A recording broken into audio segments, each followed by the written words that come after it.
할렐루야, 영계 목사입니다. 같이 말씀 묵상하도록 하겠습니다. 오늘 구약성경 에스겔서 14장 말씀 보겠습니다. 21절부터 보겠습니다. 주 여호와께서 이같이 이르시되 내가 너의 네 가지 중한 벌 곧 칼과 기근과 사나운 짐승과 전염병을 예루살렘에 함께 내려 사람과 짐승을 그 중에서 끊으리니 그 해가 더욱 심하지 아니하겠느냐. 그러나 그 가운데 피하는 자가 남아있어 끌려 나오리니 곧 자녀들이라. 그들이 너희에게로 나오리니 너희가 그 행동과 소행을 보면 내가 예루살렘에 내린 재앙 곧 그 내린 모든 일에 대하여 너희가 위로를 받을 것이라. 너희가 그 행동과 소행을 볼 때 그들에 의해 위로를 받고 내가 예루살렘에서 행한 모든 일이 이유 없이 한 것이 아닌 줄 알리라. 주 여호와의 말씀이니라. 아멘. 14장 말씀은 하나님의 그 징계에 대한 말씀입니다. 그 앞부분 11절 말씀부터 보면은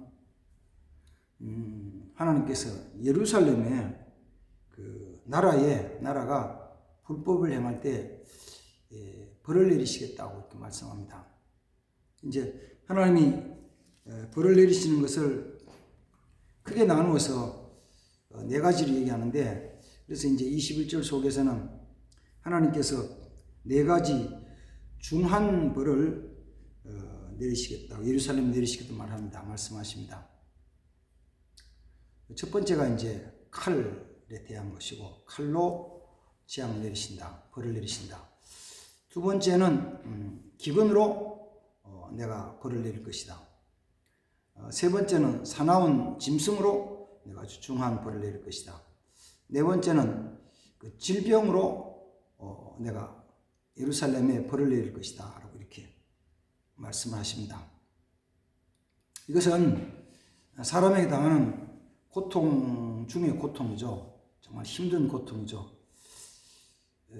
칼, 전쟁에 대한 것도 생각하면은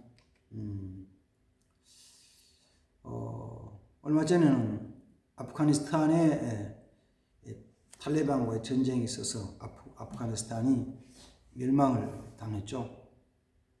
그렇게 당했는데 그 이후에 그 아프가니스탄의 그 국경을 폐쇄시키고 외부인들을 들어오지 못하게 하고 그 안에 있는 사람들을 선별해서 죽이는데, 얼마나 죽였는지 아마 한 10년쯤 지나면은 대충 그 숫자가 나오겠죠.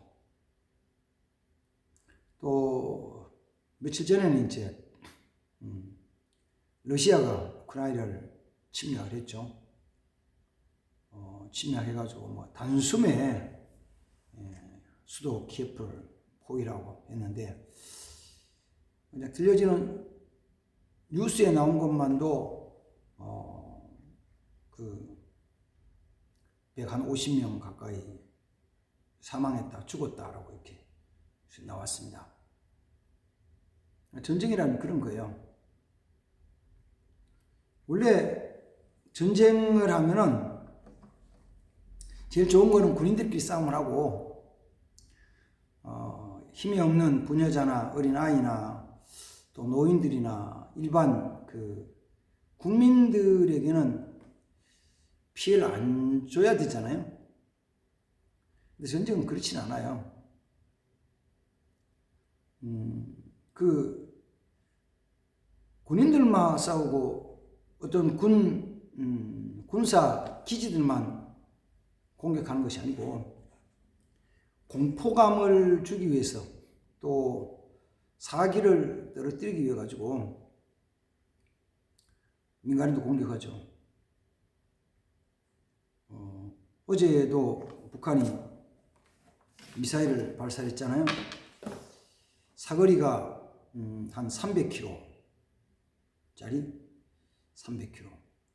300km면은 평양에서 쏴도 아마 평택 이남까지, 만약에 개성에서 발사하면은 대구 이남까지 갈 수 있는 거리죠. 그걸로는 일본을 공격하기 위한 것도 아니고, 더구나 미국을 공격할 것도 아니고, 그 300km짜리 그 발사해서 자꾸 실험을 하고 또 정교화시키고 정밀화시키고 하는 거는 목표가 일본도 미국도 아니고 대한민국이에요. 만약에 전쟁이 나면은 그 무기로 군사시설만 공격한다? 그건 아니죠. 만약의 경우에 그걸로 서울 시내 한복판에 강남이나 강북이나 뭐 강사나 강동이나 아파트 지역이 하나 떨어져 가지고 아파트가 무너져 내렸다. 그러면은 완전은 공포죠. 말을 다한 공포. 마치 2011년 미국의 그 쌍둥이 무역 빌딩이 그 폭파돼가지고 무너질 때, 그건 뭐 전 세계적인 공포였잖아요. 야, 그건 말도 할 수 없죠. 그것만이 아니고 하나님이 심판하실 때, 벌을 내리실 때는 기근으로 벌을 내리시는데, 기근이라는 것은 양식이 없는 것인데, 양식이 없는 이유는 1차적인 거는 흉년이 되면 양식이 없어요. 비가 안 오고 날이 너무 뜨겁고 아니면 일찍이 추위가 와가지고 곡식을 추수하기 전에, 익기 전에 추위가 오면 다 열매를 거두지 못하죠. 그럼 흉년이 되는 거예요. 흉년이 되면 기근이 와요. 그러면 흉년이 됐을 때도 다른 쪽에서 농사가 잘 되는 것이 공급이 되면은 흉년을 이겨나갈 수 있어요. 그러나 흉년의 기근이라는 것은, 흉년이라는 말이 하는 기근이라는 것은 양식이 없는 것인데, 이쪽에서 그 흉년이 돼서 생산량이 없을 때 다른 쪽에서 있는 생산된 양이 먹을 거리, 양식이, 곡식이 와야 되는데 못 오는 거예요. 또는 안 오는 거예요. 그럼 기근이 오죠. 기근이 오죠. 수많은 사람들이 굶어 죽죠. 전쟁을 통해서 기근이 오기도 해요. 전쟁이 폭탄을 떨어뜨릴 때, 그게 뭐 조금 전에 얘기한 대로 군 시설물만, 군사 시설물이 아니고 뭐 여기저기 산에도 떨어지고, 또 적군이 있다고 생각되면 들판에도 떨어지고, 적군이 숨어 있다고 생각하면 주택가도 폭발해버리고, 폭격하라 그러죠. 숨어 있으면 할 수 없잖아요. 적군이 숨어 있다는데 어떻게 그냥 다 없애버리죠. 그래서 흉년은 이제 전쟁과 함께 흉년은 거의 같이 오는 거죠. 같이 와요. 그다음에 또 한 가지가 그 사나운 짐승들이 자꾸 많아졌을 때, 사나운 짐승들이 많아졌다는 것은 사람이 줄어지고 숲에서 너무 많아지면, 숲이 많아지면서 사나운 짐승이 생겨나죠. 그게 원래는 사나운 짐승들은, 맹수 혹은 육식 동물들은 야간에 움직이는 야행성이거든요. 주로 야간에 움직인다고 해요. 근데 그게 산에서 사람이 사는 마을로, 주택가로 내려오는 거예요. 그 사람들이 해요. 그는 산에 있는 맹수들이 움직이면 사람이 감당이 안 되거든요. 물론 한 마리 내려온 정도야 괜찮지만, 떼를 지어왔다 그러면 이거는 완전 전쟁이에요. 전쟁이에요. 그것들이 지나가면 뭐 농사 짓는 건 말할 것도 없고, 뭐 짐승들 말할 것도 없고 다 막 치죠. 네 번째는 이제 질병이란데, 질병이 도는데, 질병은 한쪽만 있을 때는 별거 아닌데 전체로 퍼져버리면 그는 연병이 돼버리고 전염병이 돼요. 오늘 말하면 코로나19라는 것이 전염병이 됐잖아요. 사람들이 사실은 많이 죽은 건 아닌데도 공포가 생겨가지고 두려운 거예요. 공포가 생겨. 그것 때문에 한쪽이 무너지면은 경제, 사회, 문화 이게 무너지면은 그 공포 때문에 수많은 사람들이 같이 쓰러져요. 우리나라도 코로나 때문에 사람들이 많이 힘들어하는데 힘들어하는 것으로만 나타나지만 실질적으로는 그로 통해서 삶의 기반을 잃어버린 사람들 중에 낙심하고 좌절해서 삶을 포기한 사람이 많이 있어요. 이제는 뭐 어느 때는 온 가족이 한꺼번에 가족이 전체 한꺼번에 집단으로 자살하죠. 그래서 OECD 국가 중에서 한국이 자살 제일 많이 하는 나라가 됐잖아요. 많이 죽으니까 죽는 거에는 뭐 이렇게 별로 안 하고 코로나 죽은 거 뭐지 몇십 명 죽었다 이거는 막 떠드는데 어쩌면 그거보다가 자살로 더 죽은 사람이 더 많아요. 많을지도 몰라요. 그건 발표를 안 하죠. 발표를 안 해요. 그럼 모든 게 다 잘 되는 것처럼 이 코로나만 잡으면 잘 되는 것처럼 생각하는데 그렇지는 않는 거죠. 오늘 성경에는 하나님께서 예루살렘의 이 네 가지로 칼과 기근과 사나운 짐승과 질병으로 내가 너에게 중한 벌을 내릴 것이다. 한 사람이 아니고 그 예루살렘 전체, 이스라엘 전체에 내린다는 거죠. 왜 그럴까? 왜 하나님 그렇게 내리실까? 그럴 때 그 벌을 내리시는 이유, 네 가지 중요한 사람들을 쳐서 죽게 하는 그 이유를 그 앞에 12절부터는 이렇게 말합니다. 인자야, 가령 내가 어떤 나라가 불법을 행하여 내게 범죄함으로 내가 손을 그 위에 펴서 그 의지하는 양식을 끊어 기근을 내려 사람과 짐승을 그날에 끊는다 하자. 양식을 끊어서 사람들이 기근에 죽게 할 때, 벌을 내릴 때 그 이유는 이거예요. 나라가 불법을 행해서 하나님 벌을 내리십니다. 나라가 불법을 행해요. 나라가 불법을 행하면 하나님이 벌을 내리시죠.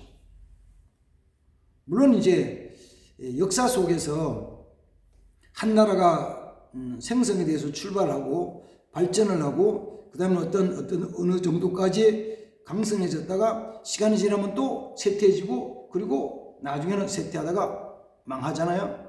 그 망하는데 그 과정 속에서 보면은 망할 때 끝에는 전부가 뭐냐면 불의, 불법, 포악, 그 다음 또 여러 가지 죄악으로 가득 차는 거예요.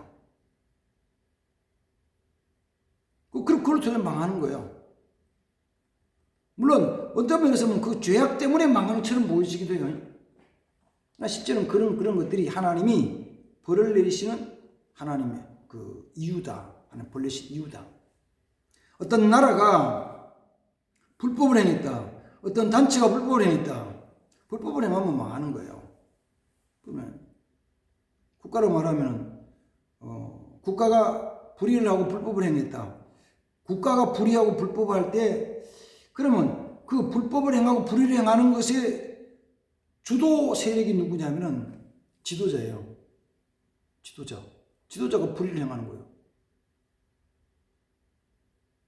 성경 속으로 말하면은 유대 나라가 이스라엘이 남부로 나눠져서 북쪽 이스라엘과 남쪽 유다를 얘기할 때 북쪽 이스라엘에는 왕이 여로보암이 우상을 섬기고 아합이 우상을 섬기고 함으로 말미암아 그 나라 전체가 같이 불의를 부정한 거예요.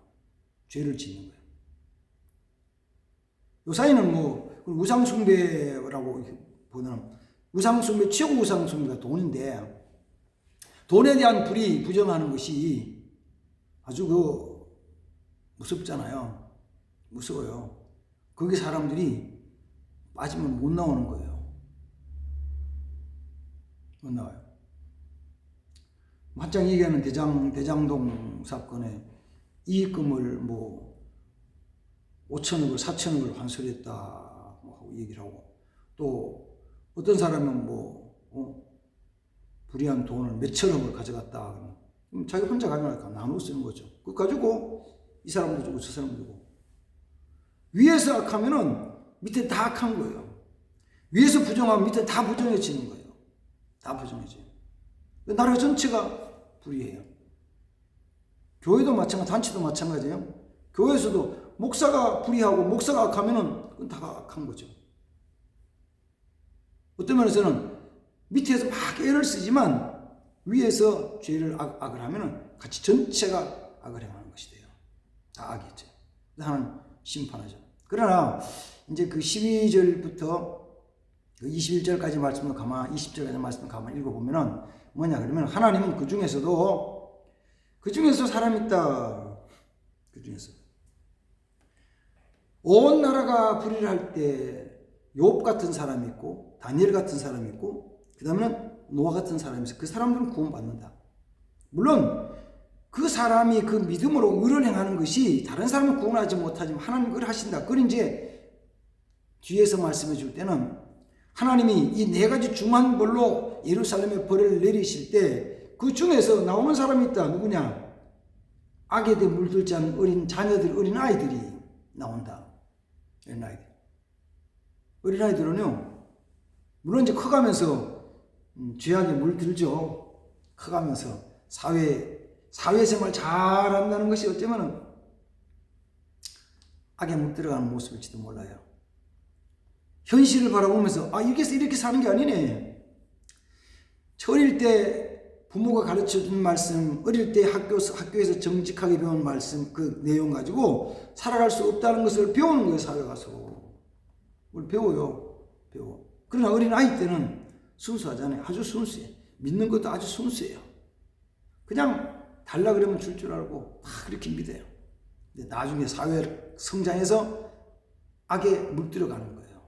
근데 세상을 심판하실 때 하나님께서는 어린 아이들은 그 가운데서 나오게 하고 보여준다는 겁니다. 보여줘요. 그럼 우리는 오늘 사회를 보면서 그런 것이죠. 어떻게 살아야 되느냐. 지금 세상은 악해요. 너무 악해요.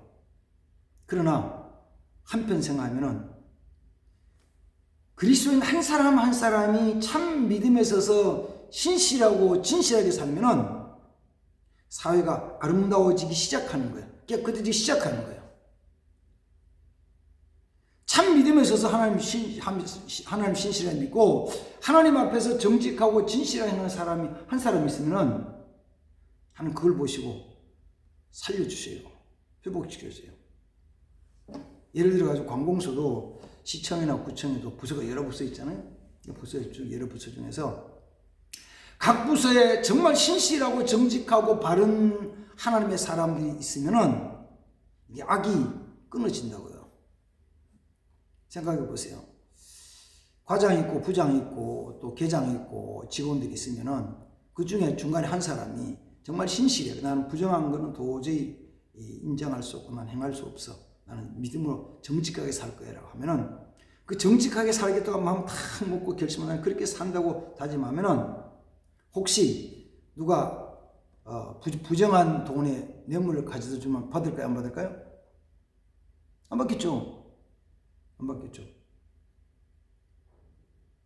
그러면 그 사람이 부정한 것을 안 받으면은 자, 그 위에 있는 사람, 만약에 과장이 그렇다면 그 위에 부장은 받을 수 있어요? 없어요? 못 받잖아요. 왜? 과장이 받아가지고 받아가 안 받고 안 주잖아. 그럼 어떻게 해요? 밉죠. 미워. 그 다음에는 밑에 계장이 받아가지고 먹어야 되는데 혼자 못 먹잖아요. 주면은 받았는데 안 받아. 그럼 뭐요? 쉬쉬쉬 하는 게 아니고, 그러면 이제 정치자 나는 불의한 것은 도저히 볼 수 없습니다. 우리 그렇게 하지 맙시다. 그렇게 안 됩니다. 그러지 맙시다. 정직하게 합시다. 그러면은 위에도 아래도 위에도 이게 안 되는 거예요. 각 부서마다 정말 신실한 한 사람 두 사람 있으면은 각 부서마다 한두 사람 있으면은 밝아지는 거예요. 예를 들어 가지고 그 저녁에 가서 막 비싼 음식 뭐 여러 가지 뭐 1차, 2차, 3차 갈 수 있는 돈을 아니 정상적으로 월급 받는 사람 자기 월급 가지고 그렇게 할 수 있겠어요? 한 상에 몇십만 원씩 하는 거를 먹을 수 있겠어요? 그런 것도 거의 다 부정한 것이잖아요. 부정한 거예요. 그걸 내 한 사람이 바로 수행하면은 끊어나가요. 그러나 끊는 동안에는 막 핍박을 받죠. 욕을 먹고 비난을 당하고 그때는 거짓 모함을 써가지고 자기들의 불의하고 부정한 것을 위해 가지고 그 의로운 사람은 저쪽으로 추방을 시켜보든지 아니면 매장을 시키든지 없애버리고 자기들이 좋아서 난리를 치잖아요. 그래서 예레미야서 5장 1절에서는 너희는 예루살렘 온 거리를 다녀보다가 거기서 정말 진리를 행하고 공의를 행하는 자 하나 있으면 내가 그 선을 사리라. 다 악해진다는 거예요. 다 악해져요. 다 악해져요. 예루살렘에 처음부터 악한 사람이 있는 게 아니고 예루살렘에는 성전도 있고 제사장도 있고 바리새인도 있고 성전도 다 있어요. 다 악해진다는 거예요. 다 악해져요. 다 악해져요. 좀 오늘날 또 그거 비슷해져 가고 있어요. 아니 종말이 되면 그렇게 돼요. 아까 말씀드렸듯이 한 나라가 멸망당할 때는 그 안에 전부 다 부패하고 악해지는 거예요. 한 단체도 마찬가지, 교회도 마찬가지예요. 마찬가지예요. 그때는 다 악해지는 거예요. 그럼 전체로 말해가지고 세계 마지막 종말 때가 되면 뭐냐면 전부 악한 자들만 있는 거예요. 그래서 요한계시록 20장은 서로 속이기도 하고 디모데에게는 속이기도 하고 사람들이 마지막 때는 말세는 속이기도 하고 속기도 안 하니 다 속이고 다 속아요. 요한계시록 20장은 그래 악한 자는 악하게 돌아 더러운 자는 더럽게 돌아 거룩한 자는 거룩하게 돌아 그냥 다투는 거예요. 그리고 마지막 하나님이 심판하시죠. 우리는 이런 때 어떻게 사느냐면은 그래 내가 좀 욕을 먹고 힘들고 어려워도 진리 가운데서 말씀 안에서 신실하게 살아야지. 신실하게 정말 신실하게 바르게 살아봐야지. 이거는 세상에 많은 비난과 조롱을 받기 때문에 욕을 먹기 때문에 좀 힘들어요. 쉽지는 않지만 그래도 내가 이 길을 걸어갈 것이다. 이렇게 살아갈 것이다. 결단하고 결심하고 넘어지려면 다시 넘어져 다시 일어나고 곁길이 안 간 것처럼 보이면 다시 얼른 돌아와가지고 하려고 애쓰고 노력하고 그래서 한 걸음 한 걸음씩 믿음의 길을 걸어가는 자 되어야 됩니다. 그렇게 할 때 내 자신을 쏘고 제일 가까이 있는 사람 한 사람을 구원할 수 있는 거예요. 구원할 수 있는 거예요. 멀리 있는 사람은 아니에요. 가까이 있는 사람. 내 가까이 있는 사람이 내 가까이 있는 가족이 그래 누가 뭐래도 하나님 살아계신 거야. 우리 아버지를 보면 우리 엄마를 보면 내 아내를 보면 내 남편을 보면 하나님 살아계시는 거야. 맞아. 누가 비난해도 그런 건 아니야. 그런 건 아니라고 이렇게 소리칠 수 있는 외칠 수 있는 사람이 되어야 됩니다. 그렇게 해서 마지막 때 믿음에 굳게 선 자 정말 참되게 의를 행하고 정의를 행할 수 있는 자 되어야 될 줄 믿습니다. 그러고 하시는 하나님 아버지 오늘도 같이 말씀 묵상합니다. 에스겔 선지자를 통하여서 하나님이 불법을 행한 악한 자들에게 네 가지 중한 벌을 내리실 때 하나님 주님 바라보게 하시고 주 앞에 엎드리게 하시고 주님께로 더 가까이 나가서 참 진리 가운데 거하기 위해서 힘쓰고 애쓰고 부르짖고 기도하며 피를 흘리면서 전진하는 자들이 되게 도와주옵소서. 예수님의 이름으로 기도하옵나이다. 아멘. 감사합니다.